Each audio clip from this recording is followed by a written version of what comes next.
So I'm going to share with you this semester one last example from my own oral history research in Philadelphia's Chinatown. And apologies in advance for inundating you with this, but it is the primary oral history project that I've engaged in my research, and also the one with which I've done the most. And so I have the most information about the interviews and so forth. Anyway, this one is going to be an illustration of how to generate a memoryscape. I talked about memoryscape as a major way in which you can utilize oral history as evidence in a way that is not necessarily positivistic and information-based solely. So what is a memoryscape?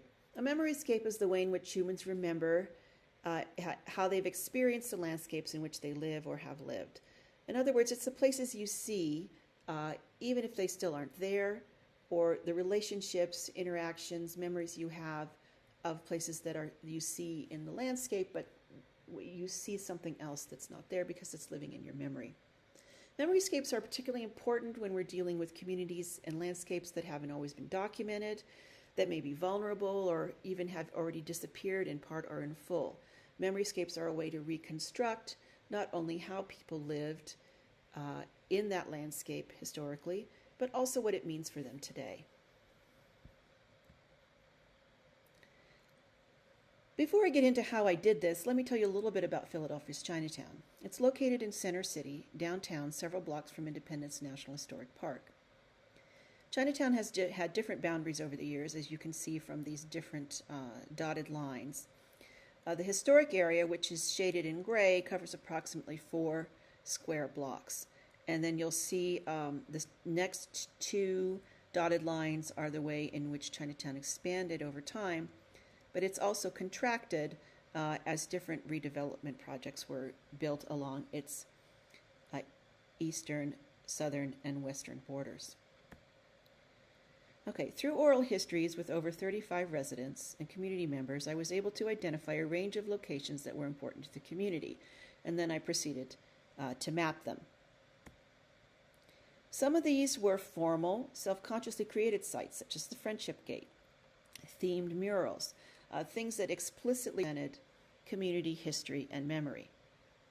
These are the formal markings of the landscape, which relate to memory, but are not necessarily a memoryscape.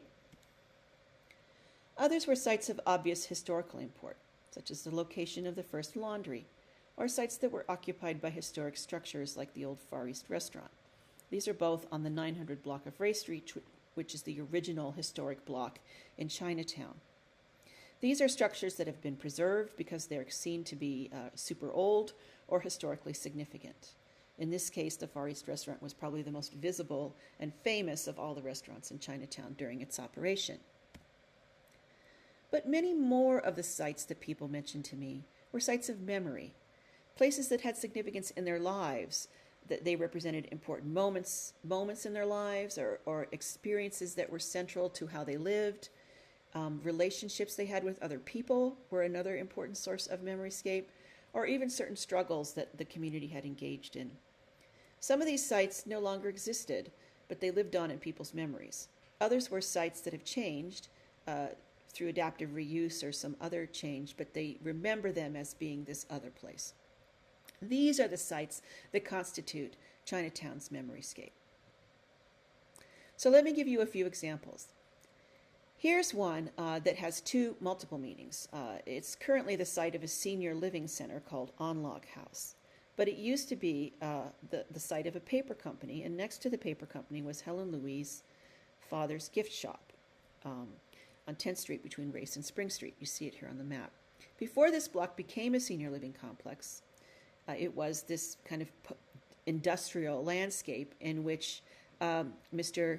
Young's little shop, which you can see here, that's the teapot is the sign for his shop, ran his shop. And this was a very prominent gift shop in Chinatown, and in fact the Youngs were an important family in Chinatown. They dated back to the early 1900s, and Henry Young was very active in the community. So Helen recalled that her father's gift shop was a hub of activity on Sundays, and Sundays were the day where the men would come in, People would come in from all over the city, from laundries around the city, and gather in Chinatown on Sundays. And she recalls how the men would gather on the second floor of her father's shop to play mahjong. And then, of course, there was food being served. She said all the youngs from all over Philadelphia would come to our house. They all had laundries. In those days, every young was a cousin. John Chin, who's the current head of the Philadelphia Chinatown Development Corporation, also remembered a family business, his father's restaurant, which was located on 10th and Cherry Street. It was called the Happy Garden. It doesn't exist anymore, but he had stories about growing up in the restaurant and also playing in the alley behind and hanging out with the local firefighters who were across the street.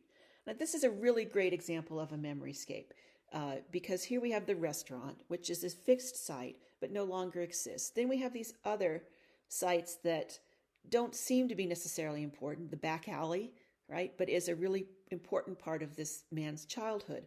And then also another site which doesn't seem to have anything to do with Chinese American life, a fire station, but is in fact an integral part of his childhood memories of living in the neighborhood.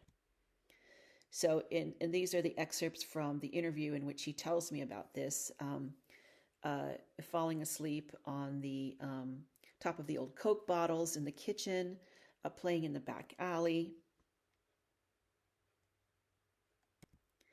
and then the House of Dragons, the fire station.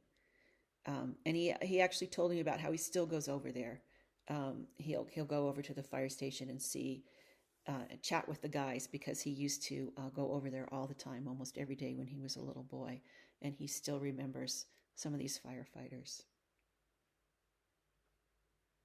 So these are individual memories of a particular person's experience of landscape. But another thing that happened as I did these interviews is that some sites emerged as being common across the different interviews. There were some sites that, almost everybody mentioned. And these are, so then this tells me, okay, these are sites that are important to the story of Chinatown because many people had an experience of them, and often it was the same experience. So here's a good example of the intersection of 10th and Ray Street. And one thing that people told me a lot was that there were bars in Chinatown before it was redeveloped. Chinatown was right next to Skid Row. And there was one location, 10th and Ray Street, that embodied this story of Chinatown being Skid Row. The idea that there was a bar on every corner, right? And that was this intersection, which was known as the merry-go-round. And with the older residents of Chinatown, they know exactly what you mean when you say merry-go-round, because there was in fact a bar on each corner of the intersection. So here's Dunmark. You may remember him from our ethnopoetic exercise. He told me you could smell bear joints all over. 8th is Metropolitan Hospital now. It used to be called the Tenderloin. 10 cents to see two main features, a cartoon and coming attractions. Bars were all over Chinatown. The four corners on 10th and Race were called merry-go-round. You could smell the beer all around. This is the second time he's mentioned the smell. And my church was right next to a saloon. This is 1006 Race, which is another important site. You could always smell it. George Moy, who was in his 80s when I interviewed him, told me again about the block on every corner. On 9th Street, there were 3, and then he goes on to talk about, and on 10th Street, all 4 corners were bars, right? Again, this idea that there were bars everywhere. And another location that was frequently mentioned, and both George Moy and Dunmark mentioned it, was 1006 Race, and it's called 1006, that's what they call it. It's now a vegetarian restaurant, but it was the site of 2 subsequent churches, first the Chinese Baptist Church during the first wave of Chinese immigration to the neighborhood, and then the Chinese Christian Church and Center, which was an interdenominational group that took over the church in the 1930s. This church still exists at a different site in the neighborhood, but this is where it was located until the 1970s. There were Sunday school happened there, language classes, there were games and recreational activities for kids. And so this is kind of illustrates the Chinese Baptist Church in the upper left-hand corner. This is the site on the right as it looked in the 70s. You can see it was right next to a bar. Here's the children next to the cocktail lounge. And this is what the site looks like today. It's a vegetarian restaurant. But many, many people told me stories about 1006 Race including George Moy, who told me about how he had to go there for Sunday school and how he met his future wife in the stairway there. She was the daughter of the pastor. Another really important site was Holy Redeemer Chinese Catholic Church and School. This was the church that was threatened by an expressway plan. This is the church that the community first organized to defend in the 1960s and 70s, and that led to the Save Chinatown movement. For many people in the community, this is a symbol not only of where they went to church or where they went to school, but it's a symbol of the living community beyond the restaurants, what they fought to save so that their community could remain a living neighborhood. Interestingly enough, the thing that people most mention, aside from the way the church was saved, was the gym. It was the only gym in the neighborhood. In fact, Holy Redeemer had the only playground in the neighborhood.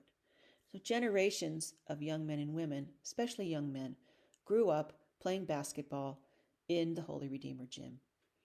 And I interviewed a number of men who had been part of either the UPenn team or then the Philadelphia Suns.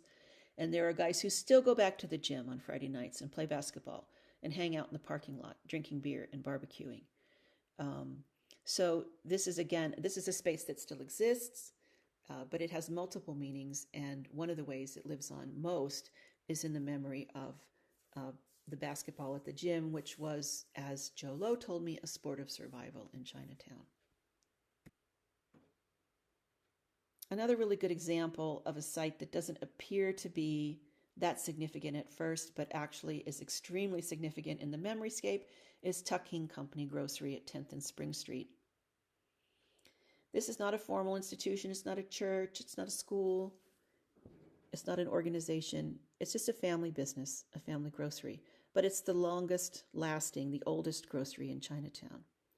It's located on the outskirts of historic Chinatown at 10th and Spring, right next to the expressway that got built. And many people told me that this was a place where they hung out as teenagers. They would gather around outside the store. They'd buy candy in the store, and then they'd go sit outside the store on milk crates, just shoot the breeze, talk. But it was also where the basketball guys hung out before and after their games. And it is also where they hung out to defend the neighborhood. If people came into the neighborhood from the north to harass people, which apparently happened a lot in the 70s, they were there to fight if they needed to. So here's another basketball guy, Brendan Lee, told me about Tuck King's. He's like, Tuck King's was it, and Tuck King's is still there. And so he was the one who told me about how this was the hangout place for everybody. Then there are places that take on significance because they become major points of action in the story of the neighborhood. And this is, of course, the Vine Street Expressway.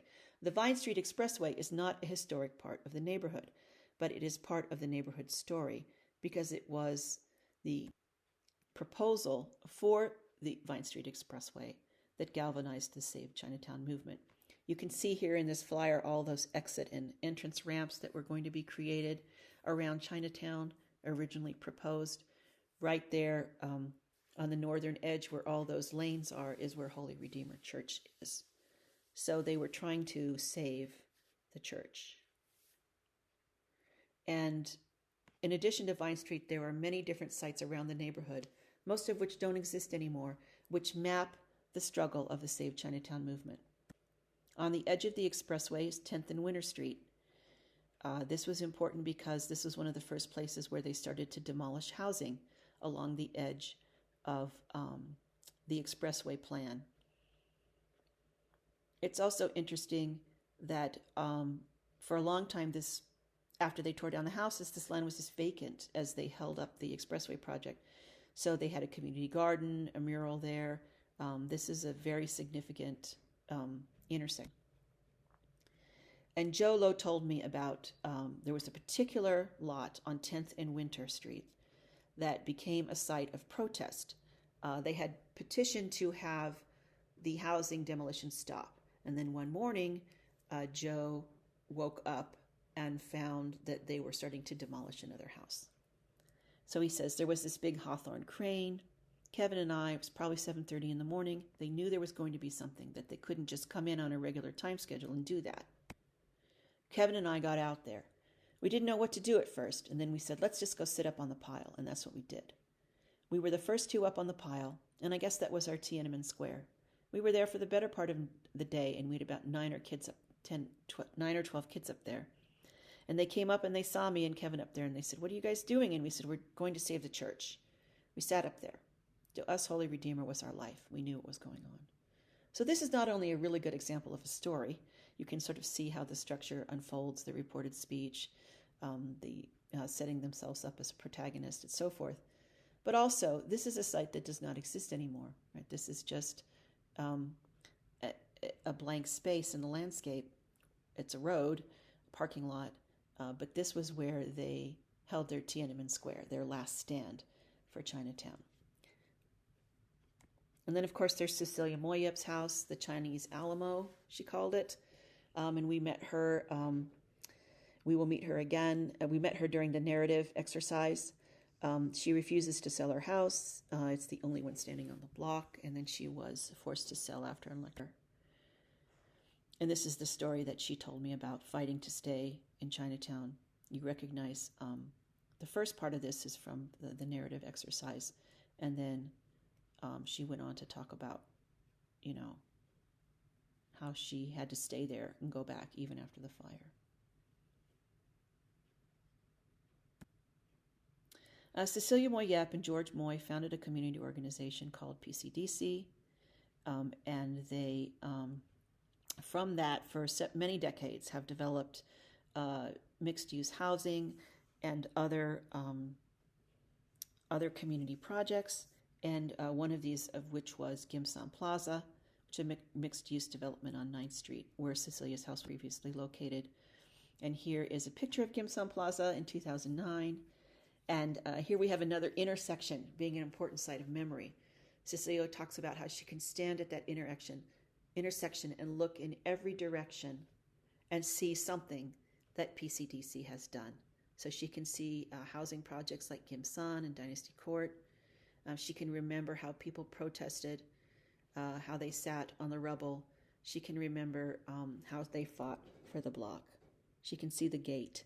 She can see all of the things that her community organization has done. Okay, so how do you create a memoryscape? I think you should have some sense after this presentation of how you can do it.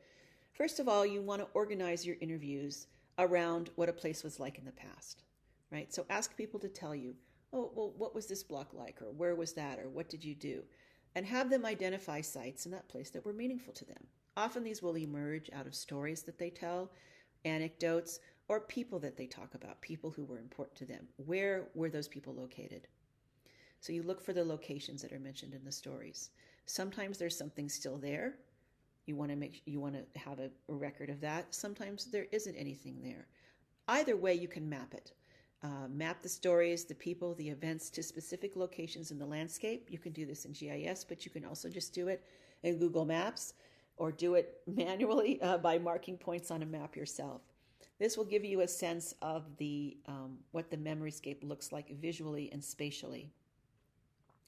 You want to pay attention both to sites that are the site of individual memory, but also track locations that are mentioned by more than one community or family member, because this is what's going to get you toward the collective memoryscape, right? So not just the back alley or the vacant lot where I played, but the family grocery where everybody hung out, the gym that was so important to our sense of survival in a blighted urban space, right? That church we fought to save, or that vacant, or that pile of rubble that we sat on together, right?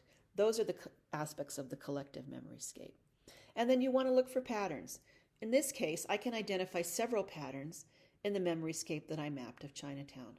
One is a pattern of struggle, sites that had to be defended, or sites that had to be that were vulnerable or that were damaged and had to be repaired. And that's a second pattern, which is spaces that were created self-consciously by the community as a way to respond to that vulnerability. And then the third, I think, is this sense of way in which people survived in an urban space that was blighted, that was less than ideal, and that was ultimately the result of racial segregation a lack of resources, how they managed to create rich and fulfilling lives and a sense of community amidst that challenge within that space. So here we have a memoryscape with multiple narrators, several major themes, which ultimately become the themes of the story that I can tell about this community through a sense of place.